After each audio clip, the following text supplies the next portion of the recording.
Oi, pessoal, tudo bem? Vamos chegando. Eu estou vendo aí a galera já participando aí pelo chat. É sempre um prazer fazer parte com todos vocês dessa trajetória rumo aí a um cargo, né, em um dos principais concursos aí do país. Bem, deixa eu ver aqui a galera. Eu estou acompanhando aqui pelo outro equipamento. Tem um pessoal assistindo pelo YouTube, tem uma outra galera pelo Facebook, pela nossa plataforma aí do Ponto dos Concursos. Então é isso. Vamos então, né, a nossa aula de hoje. Bem, então, nós estamos agora com um treinamento voltado para a mentoria do nosso comandante. Ok? Vários de vocês aí já participaram de diversas outras revisões. A gente está fechando aí com chaves de ouro todo esse treinamento inicial, gratuito, para vocês conhecerem, né, a nossa proposta.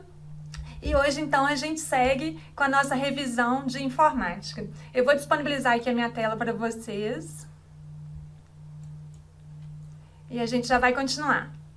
Cadê a galera? Mandem um alô aí pra mim, de onde que vocês estão, para eu poder já ir conhecendo. Eu já vi que tem vários alunos por aí também. Mandem uma mensagem para mim, para eu poder identificar pelo chat. Ok, pessoal? Então, tudo ok aí? Qualquer situação, vocês me informem pelo chat do nosso treinamento. Então, a mentoria do comandante, revisão de informática. O nosso foco hoje é a banca CESP. É uma banca que eu tenho um carinho bem especial. Eu gosto muito aí do estilo dessa banca e de diversas outras. Mas, né, a gente tem algumas preferências e uma das que eu tenho é justamente em cima aí da banca do CESP, da Universidade de Brasília. Vamos lá, então. Eu disponibilizei para vocês os links das minhas redes sociais, tá? Então, espero vocês aí curtindo a fanpage, né, Professora Patrícia Quintão, o Instagram. De tempos em tempos, eu costumo disponibilizar dicas de tecnologia da informação, dicas de informática, sorteios de livros e assim por diante. No Ponto dos Concursos também, vocês me encontram pelo e-mail, que eu vou disponibilizar logo a seguir para vocês. Alguns aí já têm os livros, né, que eu liberei. O primeiro deles é com foco na Fundação Carlos Chagas. O segundo com foco na banca CESP. Coloquei para vocês o meu e-mail do Ponto dos Concursos e pelo site também do Ponto vocês conseguem ter acesso diretamente a mim por lá. Então, meus cursos estão listados aí nessa página, fiquem à vontade, aproveitem bastante. No Ponto dos Concursos, eu já ministrei cursos desde 2008, de lá para cá já foram mais de 500 turmas. Eu sou coordenadora de todos os cursos de informática básica, tecnologia da informação. Eu participo das turmas de elite, dos cursos em PDF, dos pacotes em PDF. Crio aí aulas ao vivo, participo aí do Ponto Recursos. E é isso, pessoal. É sempre uma honra e um prazer fazer parte, então, de todo esse processo com todos vocês. E hoje é a nossa oportunidade, né, de eu estar aí diretamente, né, interagindo com vocês e passando aí mais dicas quentes para a prova que vocês irão, em breve, enfrentar. No que diz respeito à banca CESP, eu fiz aí um apanhado de cerca das 200 últimas questões liberadas pela banca, no que diz respeito à disciplina de informática básica. Dentre o conteúdo que foi disponibilizado nas provas, eu cheguei nesse percentual de cobrança por matérias. Então, a matéria que ainda é a mais cobrada pela banca é segurança da informação. Então, ela aparece aí bem no topo, várias questões envolvendo até itens que são que a gente tem se deparado aí na atualidade, e a banca vem acompanhando essa evolução do mercado e trazendo inovações aí nessa prova, no que diz respeito aí à segurança. Em seguida, nós temos cobrança do pacote Microsoft Office, envolvendo aí o Word, Excel, principalmente, e por último o PowerPoint. Temos cobranças do sistema operacional Windows, então a gente já pode aí se dedicar às versões mais atualizadas. Então, se tiver que escolher uma única opção, então eu indicaria o Windows 10 para vocês. Em seguida, temos cobranças relacionadas aos navegadores web. Então, todos eles aí são muito cobrados. O pacote LibreOffice E aí temos cobranças relacionadas à computação em nuvem, internet, intranet, que a banca adora, Linux, hardware, redes. A parte de redes não vem sendo cobrada de forma bastante superficial, correio eletrônico e aí, por fim, software e sistemas de informação. Em alguns editais aí da parte mais voltada para a área fiscal, a gente tem uma cobrança também de alguns conteúdos da disciplina de tecnologia da informação. Então, a banca já começa a cobrar conceitos mais avançados de Big Data, bancos de dados. Dentro aí da teoria de bancos de dados, nós temos uma cobrança sobre a parte da teoria da informação, os modelos conceituais, relacionais, um pouquinho aí do SQL, Data Warehouse, Data Mine, e aí a gente tem outros conteúdos mais avançados. Mas eu vou focar aqui na parte mais voltada para a disciplina de informática. Então eu escolhi o tema que vem sendo mais cobrado então pela banca, que é segurança da informação, para a nossa aula de hoje, ok? Então vamos lá às questões de hoje. Um funcionário de uma empresa percebeu que o seu computador estava sendo controlado remotamente, sem seu consentimento, quando foi notificado pelo administrador da rede que, a partir do seu computador, estavam sendo enviados spams, realizados ataques de negação de serviço e propagação de outros códigos maliciosos. Então, quais são as palavras-chave?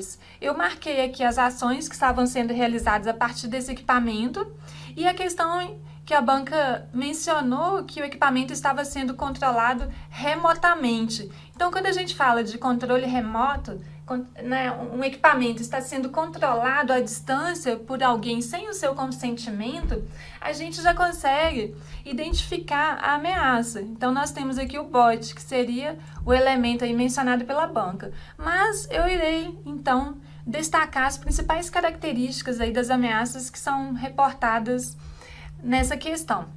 Então, relembrando aí, o malware é um código malicioso. Nós temos aí como espécies de malware os vírus, os worms, os trojans, que são os cavalos de Troia, os bots, spyware, keylogger, screenlogger, ransomware, tá? E uma série de outros elementos. A banca, de tempos em tempos, ela escolhe um como o mais interessante aí naquele período. Então, inicialmente, ela abordava muito vírus e worms, depois chegou um determinado momento em que os bots e os worms eram os elementos aí prediletos da banca, ela passou a reportar os backdoors, ransomwares. Recentemente, aí, Polícia Federal, por exemplo, nós já tivemos uma cobrança maior em cima da ameaça, conhecida como ransomware. E nesse momento é importante que você saiba diferenciar todos esses tipos de códigos maliciosos. Esse mapa mental ilustra bem o que ocorre aí que permite diferenciá-los, tá? Para você poder gabaritar as questões da banca relacionadas a esse assunto. Então, vamos lá. Se a gente pegar, por exemplo, o vírus ele tem uma finalidade específica. Ele precisa de hospedeiros, ele propaga-se fazendo cópias de si mesmo e tornando-se parte, então, de outros programas e arquivos. Ele é diferente do worm, tá? Então, a banca costuma cobrar a diferença entre vírus e worm. O worm, ele não precisa de hospedeiros, ele propaga-se explorando vulnerabilidades. Então, sem intervenção do usuário, ele consegue se propagar por uma determinada rede, desde que essa rede ela tenha máquinas com brechas de segurança, máquinas vulneráveis. O que é isso, professora? Então, imagine o seguinte, o equipamento que você está utilizando pode ser um notebook ou um desktop. Imagina que esse equipamento ele não tenha as atualizações de segurança do sistema operacional Windows. Ok? Então, esse equipamento, ele encontra-se vulnerável, aberto aí a receber determinadas ameaças de segurança quando você conectar essa máquina à internet ou a outras máquinas em uma rede local que, porventura, você esteja conectado. Então, sem você dar o consentimento, né, sem você saber, você acaba sendo contaminado por ameaças desse tipo. E a ameaça, ela quer ficar aí no seu computador, escondida, para entrar em ação em um determinado momento. a gente tem aí um tipo de ameaça que é comandada remotamente por um invasor. Então, essa ameaça ela é conhecida como bot. O bot ele é um tipo de worm, então, que tem essa característica de comunicar-se com um determinado invasor. Quando você tem diversas máquinas em uma rede contaminadas por ameaças do tipo bot, essa rede ela é conhecida como rede botnet ou uma rede zumbi. Então, uma rede zumbi é uma rede infectada por esse tipo de ameaça, conhecida por bot. Isso é muito comum hoje, tá? Então, a gente se depara com essa ameaça a todo momento em que nós estamos conectados à internet. Então, pessoal, todo cuidado é pouco para que você não seja a próxima vítima desses criminosos virtuais. Nós temos o cavalo de Troia, que ele é aparentemente inofensivo, só que na verdade ele é um presente de grego. Então você recebe, por exemplo, uma proteção de tela, só que por trás esse arquivo executável lá que você recebeu, por exemplo, ele tem outra ação no seu equipamento, tá? Então ele irá, na verdade, realizar outras atividades que não são do seu conhecimento e sem a sua autorização, ok? Mas ele foi instalado naquele equipamento com a sua autorização, ok? Porque você foi lá no seu e-mail, por exemplo, clicou em um determinado arquivo, executou esse arquivo e ele veio para o seu equipamento. E a partir daí, o que ele vai fazer, né, vai depender da criatividade desse criminoso virtual. O backdoors, ele abre portas para que o seu computador possa ser acessado posteriormente. O hijacker, ele costuma alterar a página inicial de um determinado navegador. Então, ele instala determinadas ferramentas que são suspeitas, ele impede que você acesse determinados sites e ele impede também, costuma impedir a ação do antivírus. Trackware já foi cobrado também pela banca, ele vai rastrear atividades do sistema, buscar informações do sistema, rastrear hábitos do usuário. O adware, ele vai apresentar propagandas e aí você tem o screen logger, o keylogger e outros elementos, pessoal. Então é importante que vocês saibam diferenciá-los, tá? Para que no momento em que uma questão abordar características de uma ou outra dessas ameaças, você consiga identificá-las. Então, a letra E vai ser a resposta aí dessa questão. É comum aí também algumas bancas, né, e o CESP também, ele pode utilizar essa abordagem de a banca utilizar a cartilha do CERT-BR no que diz respeito a esse comparativo entre as ameaças. Então, ela pode omitir nessa tabela determinados nomes, ela vai te informar características das ameaças e aí ela vai te perguntar qual é a ameaça que foi referenciada na questão. Por exemplo, um rootkit. No caso aí, o rootkit, ele é inserido por um invasor, ele é obtido a partir de ação de outro código malicioso. Como que ele é instalado? Via execução de outro código malicioso, ele pode explorar vulnerabilidades. Como que ele se propaga? Na verdade, o rootkit ele não se propaga, diferentemente, por exemplo, do worm. O worm ele se propaga explorando vulnerabilidades. E aí você vai observando aí as diversas características que são mencionadas aqui para poder identificar qual é a ameaça. Nos tempos atuais, nós temos aí o minerador de criptomoedas. Então, observe aí que essa ameaça, ele pode ser uma ameaça ou não. Então, se ele for executado no equipamento com o seu consentimento, ele não seria uma ameaça. Mas o que a gente tem visto essa ameaça utilizando a capacidade de processamento aí dos equipamentos para se propagar pela rede, né, e ser aí executada sem conhecimento aí do usuário. Então, aqui eu tenho um log, né? Eu peguei uma tela aí de uma ferramenta de segurança, no caso é um firewall. Esse firewall, ele tem o que a gente chama de um módulo adicional, que é conhecido como anti-bot, e esse módulo adicional me mostrou aí diversas outras ameaças. Então aqui, por exemplo, eu tenho esse CryptoMiner, que foi identificado aí, e eu coloquei em destaque para vocês, tá? Então, um tipo de ataque hoje comum que consiste nesse roubo do processamento de computadores para minerar criptomoedas ilegalmente é conhecido como cryptojacking, tá? Então, atenção aí a essas palavrinhas, a esse tópico, porque ele ainda, né, vai ser bastante cobrado no futuro aí em provas da nossa área de informática. A banca, na última prova aí da Polícia Federal, por exemplo, ela cobrou bastante a ameaça conhecida como o ransomware. Tá? Se a gente lembrar, há um tempo atrás, daqueles ataques cibernéticos que ocorreram com uma ameaça conhecida como WannaCry, o WannaCry, ele tinha duas grandes características. Ele era um worm, então ele se propagava pela rede explorando vulnerabilidades automaticamente, sem intervenção do usuário, e ele também era uma ameaça do tipo ransomware.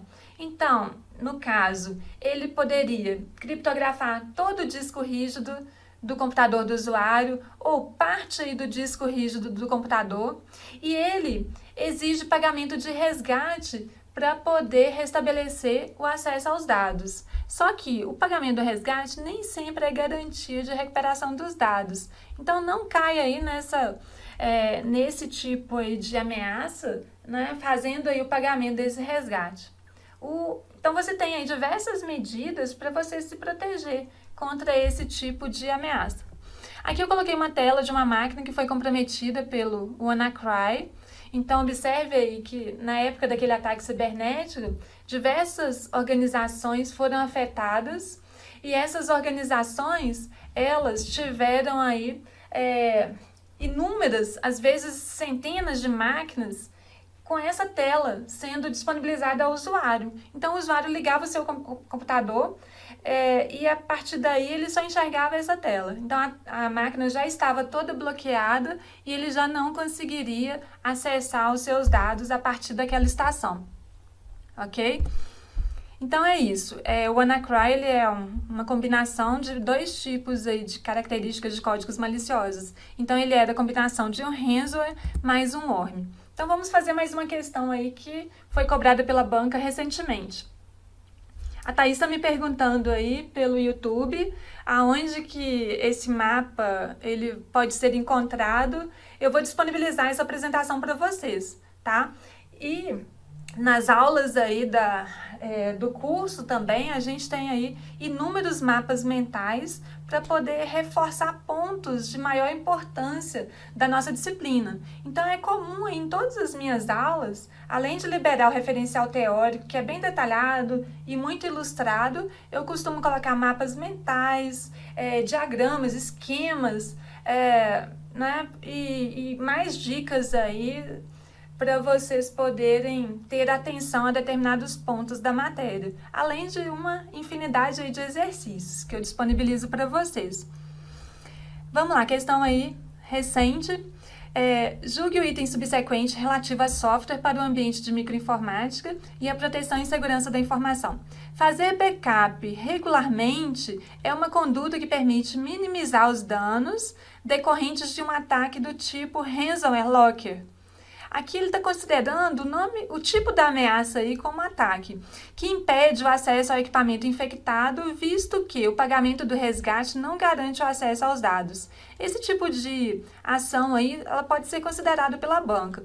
Então a banca aqui está falando que o backup ele é importante para evitar danos da ameaça conhecida como ransomware, visto que o pagamento do resgate não garante acesso aos dados. Eu mencionei isso para vocês, tá? No caso aí da ameaça do tipo ransomware, a única forma de você recuperar os dados é buscando esses dados a partir das mídias, né? Do backup ou do backup que foi disponibilizado no ambiente de cloud storage, no ambiente de nuvem, tá? E assim por diante. A galera está perguntando aí sobre o levantamento de informações da banca OCP e outras. Bem, pessoal, eu tenho um levantamento de todas as bancas, então, de acordo com o curso que é disponibilizado para vocês, eu atuo aí com maior foco aí nas questões que são mais cobradas pela banca, ok? Então, pessoal, no caso aí do ransomware, a gente tem basicamente dois tipos, o ransomware locker e o crypto, tá? A gente tem aí a cobrança nessa questão do ransomware locker. Ele vai impedir que você acesse o equipamento infectado, ok? Já o ransomware crypto, né? Ele impede que você acesse aos dados, por quê? Devido à utilização da criptografia. Então, correta essa assertiva. Tá? Então, eu pergunto para vocês, você tem aí backup dos seus dados? Tá? É importante, então, que você adote as melhores práticas de segurança para que você não seja a próxima vítima, ok? Então, mantenha o seu computador sempre atualizado no que diz respeito às atualizações de segurança do sistema operacional e ainda atualizações dos aplicativos que são instalados na sua máquina. Então, se você tem aí um Firefox antigo, esse Firefox ele já é vulnerável. Então, você tem aí ataques que são executados a partir desse aplicativo que se encontra vulnerável em diversos equipamentos de usuários. Tenha sempre uma cópia de segurança, backup, e aí é importante lembrar dos tipos de backup, a periodicidade de realização aí dos backups. Na aula de segurança eu menciono isso para vocês. E tenha sempre atitudes seguras no uso dos recursos de TI, ok? Então, eu espero aí que ninguém aí utilize uma única senha para todos os serviços que você irá acessar na rede mundial de computadores. Então, se você utiliza a mesma senha para o seu YouTube, para o Facebook, o Twitter, o Instagram e a senha do ambiente de trabalho em que você atua, aí isso já é um ponto fraco, porque se uma dessas senhas vaza pela rede mundial de computadores, ou se alguém descobre a sua senha, você já tem todos os serviços comprometidos. Então, fique alerta, pratique as regras de segurança, tanto no seu ambiente doméstico, em casa, né, junto aos seus filhos, aos seus entes queridos, quanto no ambiente aí das organizações em que vocês aí trabalham. Então, vamos lá para a próxima questão. Um ataque de ransomware, então ele está falando aqui de um ataque com utilização de ameaça do tipo ransomware. Ele comumente ocorre por meio da exploração de vulnerabilidades de quê? De sistemas e de protocolos. A forma mais eficaz de solucionar um ataque desse tipo, eu já falei para vocês, é o backup. E aí ele está falando, ó, é a utilização de técnicas de quebra por força bruta da criptografia aplicada. Não, então é errada aí essa assertiva. Tá? Força bruta é quando alguém tenta adivinhar por tentativa e erro qual é a senha que foi utilizada, no caso aí, para criptografar os dados daquele usuário, ok? No computador. Acerca de redes de computadores, julgue o item que segue. Os aplicativos de antivírus com escaneamento de segunda geração utiliza, então, ó, estou marcando as palavras-chave aí que vocês podem fazer na hora da prova. Utilizam técnicas heurísticas para identificar códigos maliciosos. O que é isso, né, professora? Vamos lá, gente, isso não é nada novo, tá? Eu já tive questões aí dessa banca de 2016 explorando essa temática, tá? Então, vamos lá, eu vou mostrar o que realmente é novidade aí na parte aí de antivírus. Então, geralmente, quando a banca fala antivírus de primeira geração, é antivírus que vai fazer detecção de códigos maliciosos por assinatura. Então, o que ele faz? Ele vai dividir arquivos em porções de código e essas porções de código são comparadas com a base de assinaturas de vírus. Se for idêntica, se essa comparação for idêntica, indica aí que você tem um vírus nesse computador. Bom, mas aí o antivírus ele foi evoluindo e a gente já tem a detecção por heurística. Nesse caso, é feita uma análise do comportamento. E esse comportamento, então, ele pode ser anômalo ou malicioso, né? E nesse caso, então, você consegue identificar que você tem uma ameaça no computador. Bom, a banca considerou essa detecção por heurística como a segunda geração, ok, pessoal? E aí, vendo aí na área de segurança, é uma área em que eu atuo bastante, a gente já tem no mercado algumas tecnologias que consideram a detecção por assinatura e a detecção por heurística como algo aí já defasado. E aí esses novos fornecedores de soluções de antivírus já começam a citar o Next Generation Antivírus, que é o antivírus de nova geração. Então aqui você já tem a utilização da inteligência artificial, de algoritmos apropriados e aprendizado de máquina, que é conhecido como Machine Learning, para detectar e impedir a execução aí de códigos maliciosos nos diversos equipamentos dos usuários. Então, um exemplo aí de um antivírus já que é considerado um Next Generation Antivírus é o antivírus da Cylance. Depois vocês podem pesquisar aí na internet. Então esse antivírus, por exemplo, ele não faz mais atualização de assinaturas. A gente tem aí vamos supor, de 3 em 3 meses, uma atualização da versão do código lá do aplicativo desse antivírus. E aí esse aplicativo já vai reconhecer ameaças a partir aí do aprendizado de máquina e outros elementos. Então, se a banca quisesse fazer uma questão mais inteligente, ela já poderia cobrar esse tipo aí de conhecimento. Isso não veio ainda em nenhuma das provas. Para tentar prevenir uma infecção por vírus ou malware, na verdade o vírus é um tipo de malware, correto? Porque o malware são códigos maliciosos. Algumas ferramentas de antivírus procedem à detecção por heurística. Olha só, pessoal, essa questão aqui é de 2014, então a banca já cobrou esse conhecimento lá atrás e começou a repetir de novo isso na prova aí de 2018 da Polícia Federal. Então, para tentar prevenir uma infecção por vírus ou malware, algumas ferramentas de antivírus procedem à detecção por heurística, ok, a gente já viu. Técnica de detecção de vírus baseada no comportamento anômalo ou malicioso de um software. Isso, então se ela identifica que um software ele não está tendo aí um comportamento adequado e que foi considerado como malicioso aí, pelo aplicativo, então ele já reconhece essa ameaça como um código malicioso. Então, correta essa assertiva. E aí eu coloco para vocês mais algumas inovações. Então, não somente o antivírus, o anti-spyware, eles vão conseguir já hoje identificar todas as ameaças que a gente tem aí na rede mundial de computadores ou na rede da sua empresa. Então, a gente já tem o surgimento de algumas ameaças que são conhecidas como APTs, Advanced Persistent Threats, são ameaças persistentes avançadas. Então, o antivírus tradicional ele não vai identificar esse tipo de ameaça. Aqui, por exemplo, eu fiz uma análise aqui utilizei uma ferramenta de segurança e observe aqui o que foi identificado. Eu identifiquei aqui 1, 2, 3, 4, 5 ameaças no equipamento do usuário. A primeira delas é conhecida como Trojan e Miner. Então, é um minerador de criptomoedas e ele é um cavalo de Troia, um Trojan. Essa ameaça foi identificada pela análise heurística, tá? Essa palavrinha que apareceu à esquerda aí já me identifica isso. Então, o antivírus, por exemplo, ele já foi configurado para deletar, por exemplo, esse tipo de ameaça na máquina do usuário. Aqui eu já tenho um adware que vai exibir propagandas na máquina do usuário.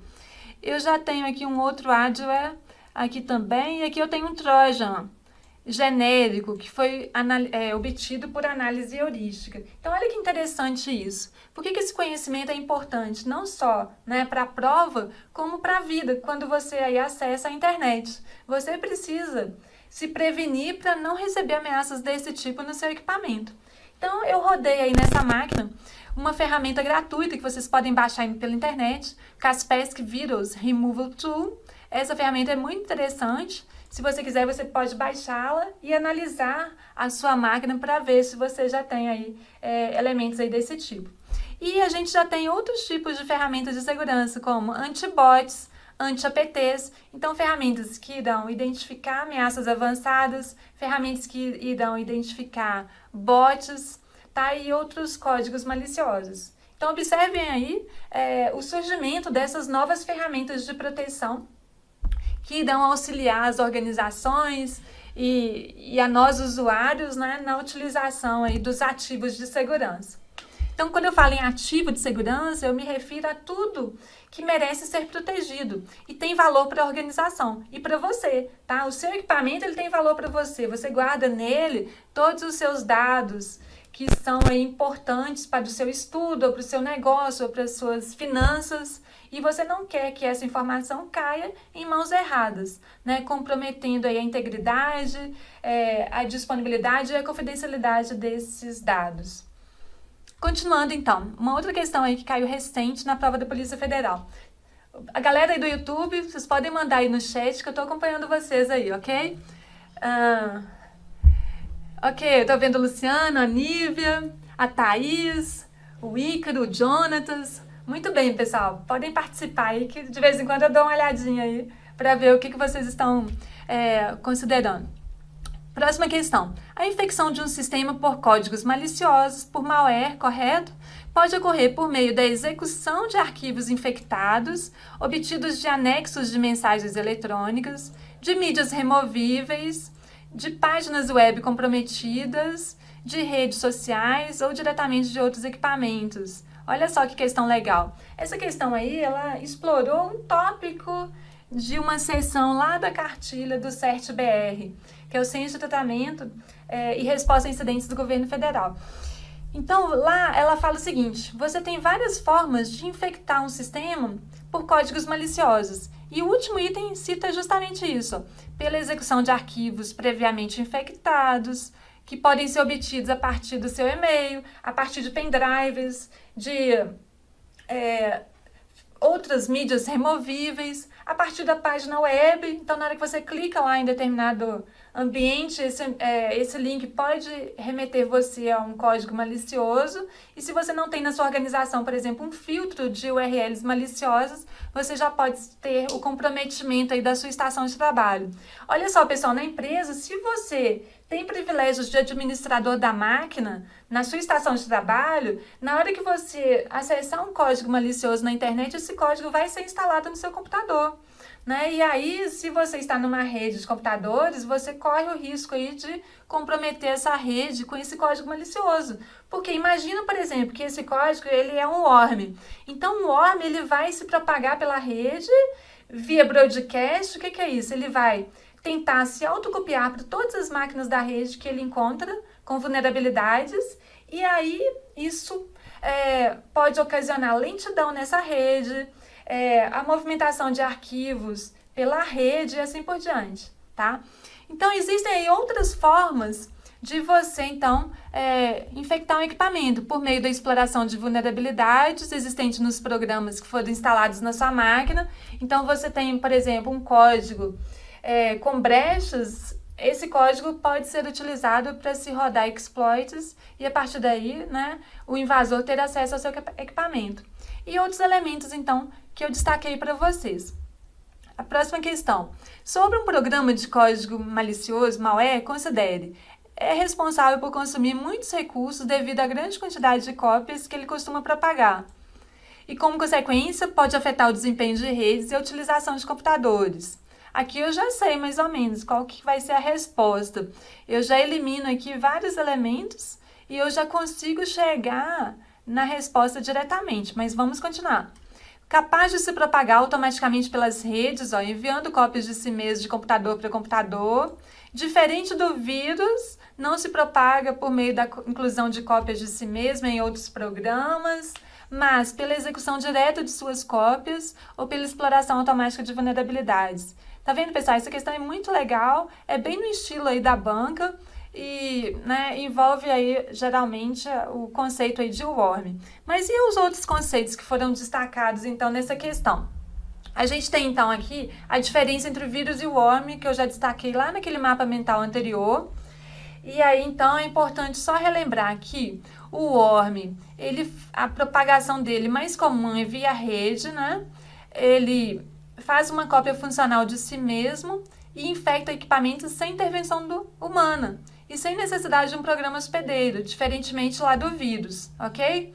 A banca listou aqui como assertivas também o scan. O scan está relacionado à varredura em redes. Então, você vai fazer varreduras em uma determinada rede para poder coletar informações sobre os ativos dessa rede, sobre os equipamentos, por exemplo, que estão inseridos nessa rede. E o spoofing.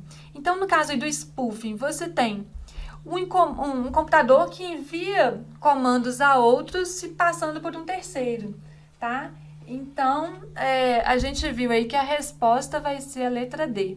Keylogger a gente já viu que não é, e o Trojan é um tipo de código malicioso. Proxy é uma medida de segurança, né? Você pode ter um equipamento proxy e aí todo acesso à internet vai ser feito passando por esse equipamento. Então, o proxy, ele guarda em cache, por exemplo, as páginas que foram acessadas pelo usuário. E aí, da próxima vez que um outro usuário for acessar uma página idêntica à página já acessada, essa página vai ser carregada mais rapidamente para aquele usuário. Agora, Trojan Proxy, né? Não existe isso. Existe o Trojan, que é um tipo de código malicioso, e o Proxy, né? Que é um elemento aí de segurança. A próxima questão. O worms, assim como o vírus, são autorreplicáveis e necessitam ser executados pelos usuários. Ó, aqui a gente já sabe que o worm ele não necessita ser executado para se propagar e infectar os computadores de uma rede. Então, é errado essa assertiva. A questão seguinte fala sobre o firewall. Então, vejam só, pessoal, essa questão ela foi de 2016 e ela foi anulada.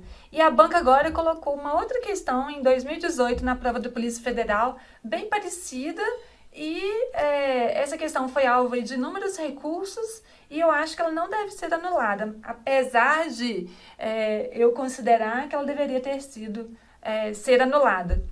Então, vamos lá. Um firewall além de hardware, um software de segurança de rede que permite restringir determinados tipos de acesso não autorizados. Então, pessoal, ela está citando, afirmando que o firewall é hardware e software, né? Uma combinação desses dois elementos. Então, se você considerar, por exemplo, o firewall do sistema operacional Windows, ele vai ser implementado somente via software, tá? Então, eu já poderia invalidar essa questão. E a banca anulou essa questão aí nessa prova. Então, veja como é que essa temática de firewall é cobrada pela banca, tá? Tem várias abordagens aí e muitas questões polêmicas. Então, como a gente está estudando CESP, a gente precisa entender como que essa temática é cobrada por essa banca. Então, em 2016, ela citou o seguinte: a utilização de firewalls em uma rede visa impedir acesso indevido dentro da própria rede e também acesso oriundo da internet. Perfeito. Na verdade, o firewall ele é uma barreira de segurança, então você pode utilizá-lo quando você quer restringir redes com necessidades de segurança distintas. Então, quando eu quero proteger, por exemplo, a rede interna da organização da internet, eu posso colocar um firewall, que é essa barreira aí entre essas duas redes. Eu posso ter o firewall também no meu equipamento, né? Eu posso ter um firewall que vai separar, por exemplo, a área de recursos humanos da área comercial da empresa. Então, são redes, sub-redes com necessidades distintas de segurança. Em 2015, ela citou o seguinte: para que se utilize o firewall do Windows, então aqui eu já tenho o firewall implementado via software, mecanismo que auxilia contra acessos não autorizados, a instalação de um equipamento de hardware é desnecessário. Ok, correto. Depois, a banca citou o firewall é capaz de proteger o equipamento tanto de ataques de crackers quanto de ataques de vírus. Pois essa questão aqui já foi alvo de inúmeros recursos, né? Agora, hoje, a gente tem... lembra que eu mostrei uma tela para vocês aqui atrás, mostrando o minerador de criptomoedas que foi identificado na rede? Então, ali eu já tenho um firewall com algumas blades, com alguns módulos adicionais de segurança que podem funcionar, por exemplo, como antibots, como antivírus, tá? Então, nessa época aqui, em 2015, essa questão foi alvo de inúmeros recursos, porque geralmente o firewall ele tinha aquele papel tradicional. Hoje, ele pode também já barrar ameaças desse tipo, dependendo do que foi instalado naquele firewall, tá? Se for um firewall já mais avançado, com módulos adicionais, isso já seria possível. Em 2013, a banca falou o seguinte: um firewall permite detectar e bloquear acessos a e-mails, anexos de e-mails suspeitos. Aqui já estaria errado, né? Essa assertiva. Então, a questão de 2008 que veio sobre esse assunto. Um firewall, ele é uma combinação de hardware e software que isola da internet a rede interna de uma organização, permitindo o gerenciamento do fluxo de tráfego e dos recursos da rede e o controle pelo administrador da rede do acesso ao mundo externo. Então, pessoal, a questão polêmica aí é afirmar que ele é uma combinação de hardware e software, tá? Então, essa questão aqui ela foi considerada no gabarito aí preliminar como correta, mas cabe recursos, apesar de eu achar que é difícil aí a banca reconsiderar nesse cenário, tá? O que é incoerente aí com outros gabaritos oficiais, conforme nós vimos aqui. Vamos lá. A principal A função principal de uma ferramenta de segurança do tipo antivírus é monitorar o tráfego da rede, identificar possíveis ataques. Não, o antivírus já não tem esse papel. Verificar arquivos que contenham códigos maliciosos? Ok. Fazer backup de segurança dos arquivos críticos para o funcionamento do computador? Não, o antivírus não tem esse papel. Bloquear sítios de propagandas na internet? Não. Evitar o recebimento de mensagens indesejadas de e-mail, tais como mensagens do tipo spam. Aqui a gente já tem o anti-spam, né, que pode ser utilizado. Então, letra B é a resposta. Para garantir a segurança da informação, é suficiente instalar e manter atualizados antivírus? Não, tá? A gente viu aí que só isso não é suficiente. Eu posso ter um antivírus aqui no meu computador e se eu não tiver as atualizações de segurança dessa máquina, essa máquina vai ser comprometida instantes após eu conectá-la à internet, ok? Então, a gente precisa trabalhar a segurança em camadas. Se alguém consegue atingir uma determinada camada que encontra-se vulnerável, você tem que conseguir bloquear essa ameaça a partir de outras camadas de segurança que foram implementadas na sua máquina ou no servidor da empresa, né, para poder evitar que esse equipamento seja comprometido. Então a gente viu, por exemplo, a gente tem visto aí recentemente ameaças atacando roteadores de organizações. Então o que um roteador pode ter de vulnerável? Ele pode estar sendo utilizado na rede com uma senha fraca, uma senha padrão de um usuário padrão que já veio de fábrica previamente configurado. Então, às vezes a empresa ela coloca esse equipamento funcionando, tudo ok, só que ela esquece de atualizar esse usuário que veio previamente configurado de fábrica. E aí você tem ameaças que já sabem que usuários são esses, então elas já se autenticam e recebem autorização para entrar no equipamento e acessar os recursos e as configurações aí desse equipamento, o que compromete a credibilidade aí do ativo, fazendo com que os criminosos invadam as redes da empresa a partir desses elos vulneráveis. Vamos lá, integridade, confidencialidade e disponibilidade da informação. Aqui a gente vai estar mencionando os pilares da segurança da informação, ou os princípios da segurança, tá? Conceitos fundamentais de segurança da informação são adotados na prática nos ambientes tecnológicos a partir de um conjunto de tecnologias, como, por exemplo, criptografia, autenticação de usuários e equipamentos redundantes. Então, a banca aqui, ela misturou itens, né? Ela citou os pilares da segurança, os princípios da segurança da informação e fez referência a determinadas tecnologias que irão nos resguardar para fazer com que esses princípios sejam considerados na solução de segurança. Então, por exemplo, a criptografia vai nos ajudar a garantir o sigilo, né? A autenticação vai nos ajudar em qual ponto? Os equipamentos redundantes. Vamos ver o que é isso, então. Então, quando a gente se refere a esses princípios de segurança, a gente precisa se lembrar do mnemônico CID. O CID é a inicial aí, dos nomes desses princípios. A gente poderia, por exemplo, acrescentar o A aqui. Então, se eu quiser considerar a autenticidade, o L de legalidade, aí viraria CIDAL, mas o que é mais comum de ser cobrado é essa tríade de segurança da informação. Então, a confidencialidade garante que a informação não será conhecida por quem não seja de direito, ok? Então, imagina o cenário, eu estou aqui utilizando o equipamento da minha organização, da empresa, e criando aqui uma declaração dessa empresa que vai ser enviado para a Receita Federal. E aí alguém invade esse equipamento e lê as informações dessa declaração. Então, com isso, você teve a quebra do sigilo, ou seja, a quebra da confidencialidade desses dados. Se alguém, além de ter acesso à informação, altera os dados aí das declarações que serão enviados para a Receita, você já tem a quebra da integridade. Então, a informação que foi armazenada não é a informação que vai ser recuperada pela organização. Ok? Então, você teve a modificação dessa informação por pessoas que não eram autorizadas nesse cenário. E, por fim, no momento em que a organização quer enviar esses dados para a Receita Federal, os servidores lá da Receita Federal estavam indisponíveis. Então, isso comprometeu a disponibilidade né? E aí a empresa não conseguiu enviar esses dados para a Receita Federal. Isso é muito comum, por exemplo, no último dia de envio das declarações de pessoas físicas. Se a empresa não tiver contratado aí um data center que ofereça equipamentos em alta escalabilidade e disponibilidade, pode acontecer de, em determinados momentos, você não ter recursos suficientes para receber todas as declarações dos usuários, que são enviadas simultaneamente pela internet.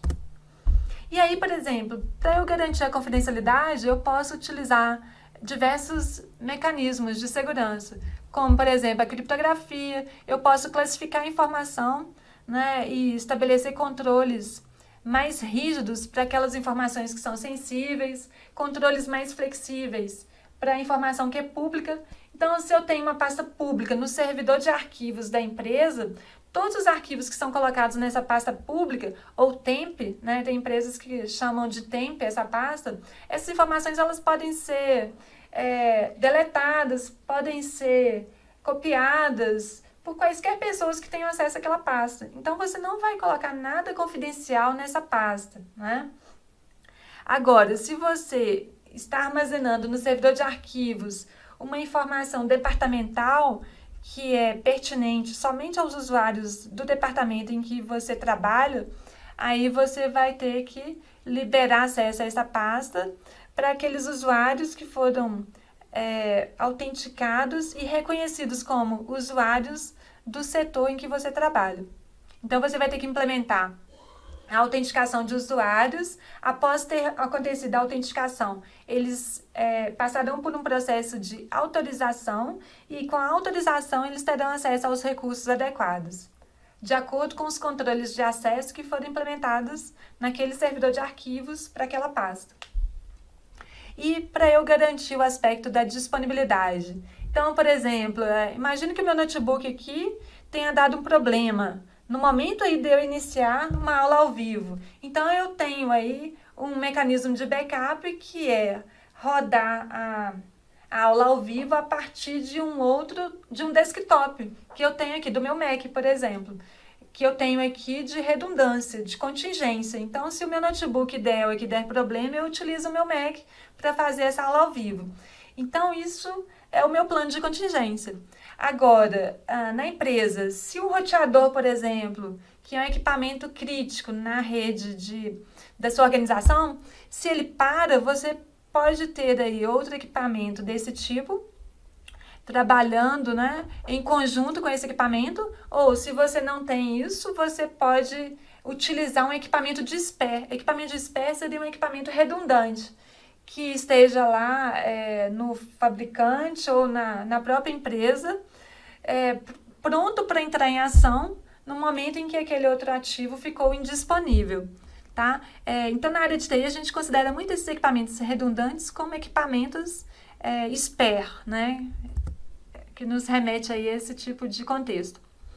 Procedimento correto de segurança da informação. Realizar transações bancárias usando computadores diferentes, ação que dificulta o mapeamento de computadores pelos crackers. Bom, pessoal, aqui é importante que você faça sempre a sua atividade, por exemplo, acesso a sites de internet banking, a partir de uma máquina conhecida por você. Quando você utiliza aí computadores diferentes, você não sabe o que está instalado aí nesse equipamento, né? Geralmente ele não foi aí configurado e customizado por você. Então, isso não é uma boa prática. Aí você resolve, por exemplo, acessar sites de comércio eletrônico em uma lan house, tá? Isso é alto risco. Então, se você gosta de assumir riscos, você pode realizar uma ação desse tipo. Agora, eu aconselho, né, que você tenha uma máquina aí com as medidas de segurança devidamente aplicadas e você faça esse acesso aí para sua compra a partir do seu equipamento. Letra B. Procedimento correto. Desativar a atualização de programas como Java e demais plugins. Pois é, isso aqui é complicado. A gente tem, por exemplo, sites de internet banking que instalam plugins na máquina do usuário. Tem uns programinhas em Java lá que às vezes você deve atualizar. E aí, se você desativa isso, você pode comprometer. a utilização aí desses programas. Então, isso não é o procedimento correto. Letra C.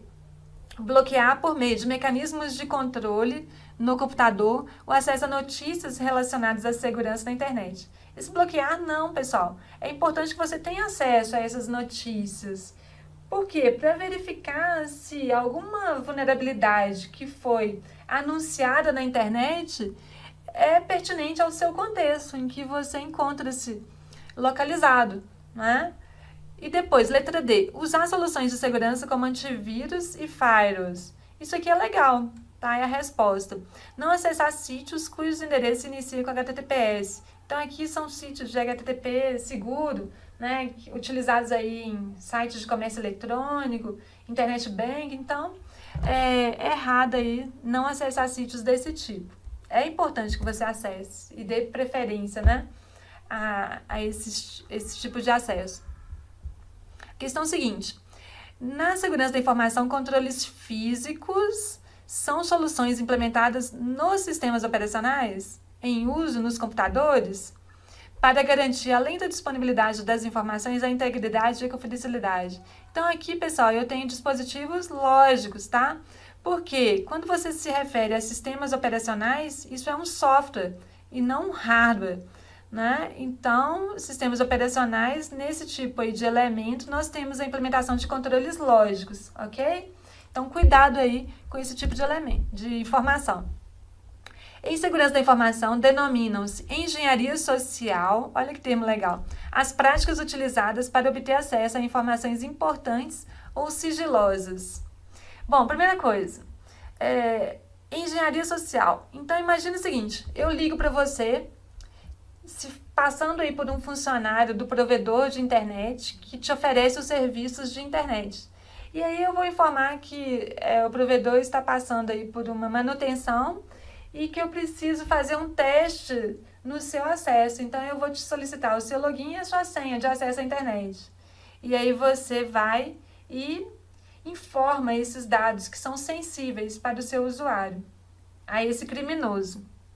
E a partir daí eu irei utilizar essas informações a favor do crime digital, ok? Então isso é engenharia social, quando alguém faz algum contato com você e tenta abusar da sua ingenuidade para obter informações sensíveis, sigilosas, a seu respeito, ok?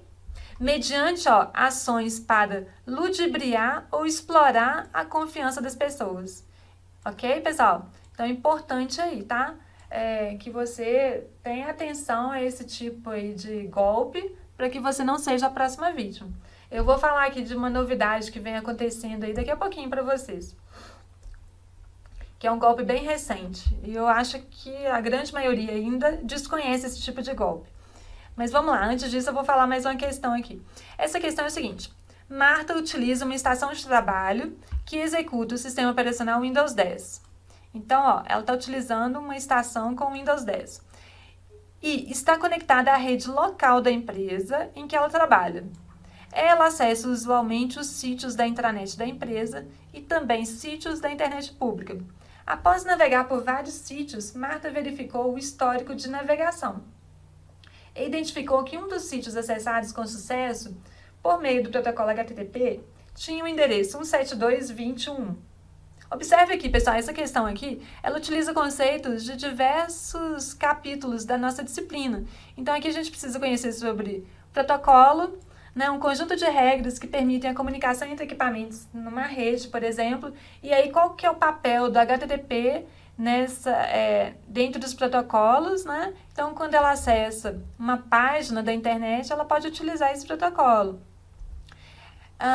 Aqui você precisa saber conceitos relacionados a endereçamento IP lá da aula de rede de computadores, quais endereços podem ser utilizados na internet, quais endereços são privados, porque a banca listou outras questões aí relacionadas a esse cenário, cobrando esse tipo de conhecimento.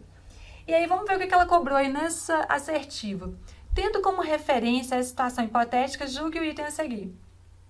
A despeito das configurações dos ativos, então a banca, independentemente dessas configurações dos ativos, é isso que ela está mencionando aqui. Essa palavrinha aqui, a despeito, já invalidou essa assertiva, vocês vão ver aqui. Então, a despeito das configurações dos ativos de segurança corporativos, então o que são ativos de segurança corporativos? O firewall corporativo, o firewall da máquina do usuário, o proxy, o servidor de antivírus e assim por diante. Então, a despeito das configurações dos ativos de segurança corporativos e do serviço de firewall instalado na estação de trabalho, Marta poderá acessar remotamente sua estação de trabalho usando a conexão de área de trabalho remota, a partir de outra estação conectada à internet.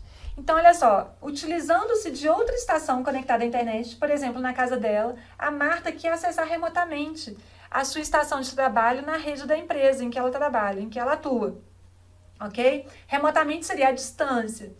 E aí, ela não precisa realizar configuração nenhuma, né? Não é necessária a realização de nenhuma configuração nos ativos de segurança da empresa para que isso seja feito. É errado, né, pessoal? Então, a gente sabe que ninguém consegue, usualmente, acessar remotamente uma máquina no seu ambiente de trabalho, a menos que o administrador da rede dessa empresa libere os acessos adequados para que você consiga realizar essa ação.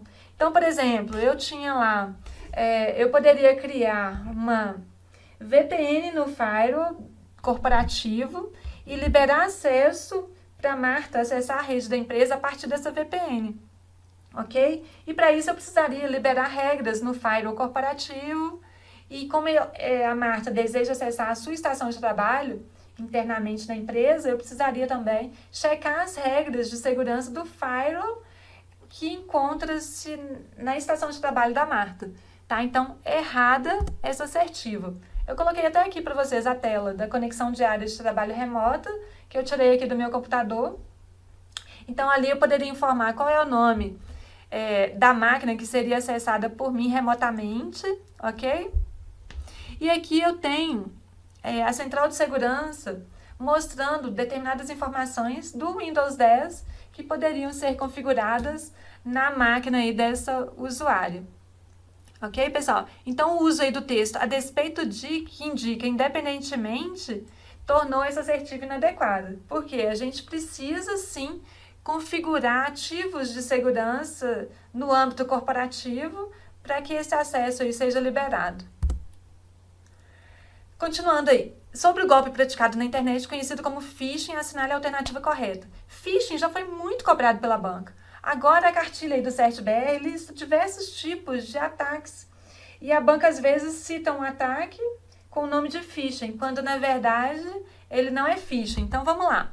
O que é phishing? Então alguém aí te manda uma informação aí sobre a campanha presidencial, que está segundo turno aí da eleição, e aí te solicita, né, determinadas informações, pedindo aí que você faça o seu cadastro como um cidadão que está prestes a votar para receber outras mensagens. Aí você vai lá e libera informações do seu usuário. Ou você recebe aí uma cartinha, um e-mail do Banco do Brasil solicitando que você faça a instalação de um patch de segurança.